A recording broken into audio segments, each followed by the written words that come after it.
Delhi police भी यहाँ पर आप लोगों को मना कर रही है कि आप लोग प्रोटेस्ट ना करें। मैं 2013 में पहली बार जंतर मंतर आया था क्योंकि मुझे लगा था अन्ना हजारे जी कुछ करने वाले, करप्शन खत्म होगा।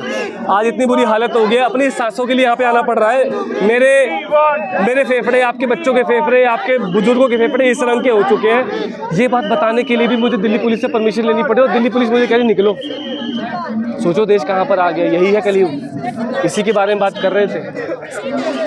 यही अच्छे दिन, अरे अच्छे दिन देखने के लिए जिंदा तो रहने दो, फेफड़े तो बचा दो। ये अच्छे दिन कि दिल्ली पुलिस बोल रही है निकलो निकलो। ये तो लोकतंत्र नहीं है। सरकार तो ये कह रही है दिल्ली में आएंगे तो विकास करेंगे, स्वच्छ हवा देंगे, स्वच्छ पानी देंगे, तो क्या लग रहा है विकास हुआ? विकास तो हो रहा है। AQI ये विकास हो रहा है। वो जो फिल्टर बेचने वाली कंपनी है ना, उनका विकास हो रहा है। का नहीं हो पा रहा क्या? आप अपने दिल पे हाथ रख के पूछिए।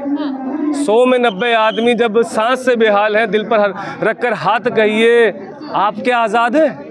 आज अगर सांसों की हवा के लिए वो देखो पुलिस की सीटी सुनाई दे रही है। भाई साहब कुछ नहीं, बस आपके फेफड़ों के लिए बात कर रहा हूँ, बस जा रहा हूँ। मैं किसी पार्टी से नहीं हूँ। ये आपके फेफड़ों का रंग है, हर ये स्लेटी रंग का आपके बच्चों के फेफड़ों का रंग है। बस जा रहा हूँ। अन्ना हजारे के चक्कर में यहाँ आए थे, आज फंस गए यहीं पर आकर, निकल ही नहीं पा रहे यहाँ से। अब हमेशा के लिए जंतर मंतर पर रह गए। टोनी ने माल फूंका है, क्या लग रहा है? आप क्यों कह रहे थे, किसको कह रहे थे?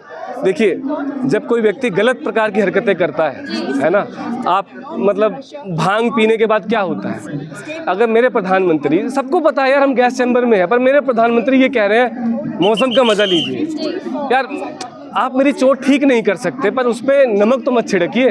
तो कोई भी समझदार व्यक्ति ऐसी बात नहीं करेगा। तो मुझे लगता है कि मोदी जी ने किसी प्रकार का माल का सेवन किया है।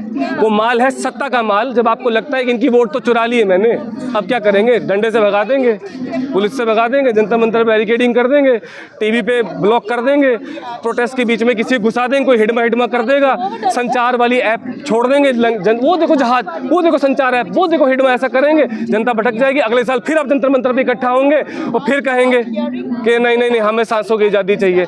10 साल से यही हो रहा है और बड़ी मायूसी से कहना पड़ रहा है। ये मेरा वाक्य है, याद रखना, कोई भी रिकॉर्ड कर रहा है। आप अगले साल फिर यहीं इकट्ठा होने वाले हैं क्योंकि आप अब कुछ नहीं कर सकते। जनता को डर होता है इससे, वोट के अधिकार से, वो है ही नहीं आपके पास। हरियाणा में ब्राजील की वोटर कर रही थी ना। 20 साल बिहार में राज करने के बाद 200 सीटें कैसे आ सकती हैं? भाई ठीक है सरकार आ सकती है, 200 कैसे आ सकती है? लेकिन रेखा गुप्ता लगातार काम कर रही है पोलिस के ऊपर। ये रेखा गुप्ता की सरकार नहीं है। मैं रेखा जी के बारे में एक शब्द नहीं कहना चाहता। इस देश में सारे फैसले प्रधानमंत्री कार्यालय से होते हैं, PMO से। मेरे प्रधानमंत्री से मुझे शिकायत है। मैं भी 2013 में सोचा था शायद मोदी जी कुछ कर दें, मुझे भी कुछ आशा थी, लेकिन मैं खेमा छोड़ चुका हूँ। कब का? आपने खेमा छोड़ा कि नहीं? नारा दिया जाता है मोदी है तो मुमकिन है, क्या लग रहा है? टोनी है तो मुमकिन है। वो टोनी जो मोदी जी को सत्ता का जो भांग खिला रहा है ना, जो उन्हें बता रहा है कि तुम जनता के जख्मों पे नमक छिड़को, जो ये आपके फेफड़े, आपके बच्चों के फेफड़े हैं, दोबारा इसको दिखाते रहना। ये मैंने दिवाली पे खरीदा था, एकदम सफ़ेद होता है जैसे मेरी शर्ट का रंग है, और ये इस प्रकार का है। और ये मत सोचना कि ये सिर्फ दिल्ली का है, बनारस का भी यही हाल है, उत्तर प्रदेश के बहुत शहरों का यही हाल है। मैं चंडीगढ़ से आ रहा हूँ, वहाँ का भी 400 है, और ये मेरे पास AQI मीटर है, सत्य बोलता है। तो क्या लग रहा है इसका कोई सोल्यूशन है? जिस तरीके से लगातार ये पॉल्यूशन दिल्ली में बढ़ रहा है, तमाम सरकारें एक दूसरे पर ठीकरा फोड़ती हैं, अब बीजेपी सरकार के पास क्या ऑप्शन है? तो इधर उधर की बात न करिए। बता कारवां कैसे लूटा?